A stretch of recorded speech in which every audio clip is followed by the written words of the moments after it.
देश भर में भारतीय जनता पार्टी एक मुट्ठी चावल और एक चुटकी जो मिट्टी है उसको लेकर के बकायदा एक अभियान चला रही है, जिसमें कलश यात्रा इसको बता रहे हैं, अमृत कलश यात्रा।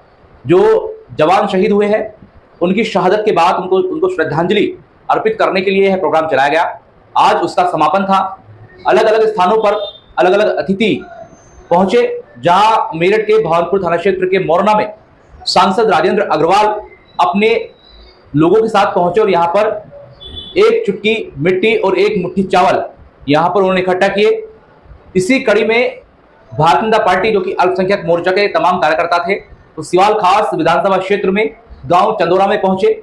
यहां पर अनवर कुरैशी जो कि अल्पसंख्यक मोर्चा के नेता हैं, उन्होंने बताया कि एक चुटकी मिट्टी और एक मुट्ठी चावल उन्होंने इकट्ठा किया, जो कि अमृत कलश यात्रा उन्होंने इसको बताया। अमृत कलश यात्रा के माध्यम से घर घर जाकर ये एक चुटकी मिट्टी और एक मुट्ठी चावल इकट्ठा किए गए। कई घरों पर उन्होंने ऐसा किया। अनवर कुरैशी ने बताया कि शहीदों को श्रद्धांजलि अर्पित करने के लिए बाकायदा यह अभियान चलाया जा रहा था। उन्होंने तमाम चीजों को इकट्ठा किया। उसके बाद उन्होंने बताया कि यह तमाम चीजें लखनऊ से होते हुए दिल्ली जाएंगी, जहां पर शहीदों की शहादत को लेकर एक भव्य स्थल बनाया जा रहा है और वहीं पर इस प्रोग्राम का पूर्ण रूप से समापन होगा। लेकिन उधर कांग्रेस ने बाकायदा देश भर के अलग अलग जगहों पर अपने प्रोग्राम किए और उन्होंने कहा कि शहीदों की शहादत पर गम मनाने की बजाय भारतीय जनता पार्टी उस पर राजनीति कर रही है। इस तरह के आरोप कांग्रेस के प्रदेश अध्यक्ष अजय राय ने बाकायदा प्रोग्रामों के माध्यम से लगाए। वह कल मेरठ पहुंचे थे। उन्होंने तमाम आरोप मढ़ते हुए इस बार 2024 के चुनाव से भारतीय जनता पार्टी को बाहर करने की उन्होंने बड़ी बात कही। हालांकि अजय राय ने 2 प्रोग्राम मेरठ के अंदर किए और तीसरा वह बिजनौर के जिलाध्यक्ष से मिलने मेरठ जिला कारागार यानी मेरठ के चौधरी चरण सिंह जिला कारागार पहुंचे। यहां पर भी उन्होंने भारतीय जनता पार्टी पर तीखा हमला किया। उन्होंने कहा है कि सरकार के कहने पर लगातार उनके बिजनौर के जिलाध्यक्ष पर मुकदमे कायम किए जा रहे हैं।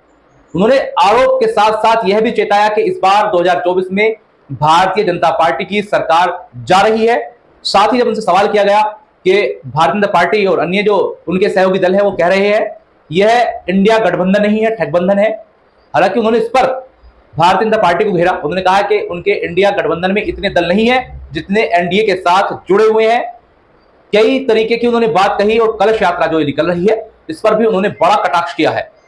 फिलहाल मैं लूंगा इजाजत। हमारे चैनल न्यूज निवारण टीवी को सब्सक्राइब कीजिए यूट्यूब पर जाकर, साथ ही साथ फेसबुक पर हमें फॉलो कर सकते हैं। हम इंस्टाग्राम पर मौजूद हैं। हमारी वेबसाइट www.newsnivaran.tv.com पर भी हमें फॉलो कर सकते हैं, वहां पर पढ़ सकते हैं तमाम चीजें।